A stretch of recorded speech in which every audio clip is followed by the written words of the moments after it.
এতদিন ধরে শহীদ পরিবারের পাশে থাকার জন্য কি করেছে কংগ্রেস? সেই সময় কেন্দ্রে ক্ষমতায় থাকা কংগ্রেস সরকারই বা কি করেছে? ঘণ্টাখানেক সঙ্গে সমান অনুষ্ঠানে এসেই পাল্টা প্রশ্ন তুললেন তৃণমূল কংগ্রেসের প্রতিনিধি অনির্বাণ বন্দ্যোপাধ্যায়। প্রথম কথা, এত বছরে কংগ্রেস দল হিসেবে এই শহীদ পরিবারের কটা পরিবারের পাশে দাঁড়িয়েছে এটা তারা তথ্য প্রমাণ দিয়ে আমাদের জানিয়ে দিক, এটা এক। দ্বিতীয় কথা, সেই সময় 1993 সালে ইউনিয়ন সরকারে কংগ্রেস রয়েছে।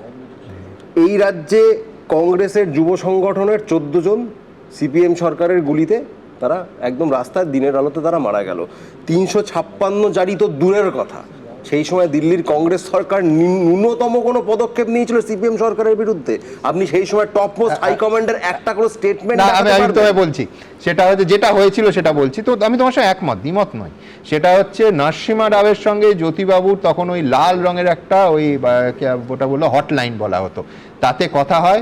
উল্টে জ্যোতিবাবু এই গোটা ঘটনা অত্যন্ত বিরক্তি প্রকাশ করেন এবং বলেন যে ওরা এরকম সবলে বলপূর্বক মহাকরণ দখল করতে এসেছিল, আপনি প্রধানমন্ত্রী, আপনার কাছে আমি কমপ্লেন জানিয়ে রাখলাম। এই কাগজেই পড়ছিলাম। তাহলে নরসিমা রাও তিনি প্রধানমন্ত্রী, মুখ্যমন্ত্রী তাকে বলছেন, বুঝলাম। কংগ্রেস দলের তো তিনি নেতা, কংগ্রেস সরকারের তরফ থেকে তো তিনি প্রধানমন্ত্রী। তাহলে তার কাছে, অর্থাৎ দিল্লির হাইকমান্ডের কাছে প্রদেশ নেতৃত্বে যে যুব কংগ্রেস, তাদের কর্মীদের খুন হওয়া, পুলিশের হাতে, সিপিএম সরকারের হাতে খুন হওয়া, সেটা কোনো ম্যাটার নয়। মানে সিপিএম এর সর্বোচ্চ নেতা রাজ্য থেকে বলে দিলেন, উনি বললেন আচ্ছা বাহ ঠিক আছে।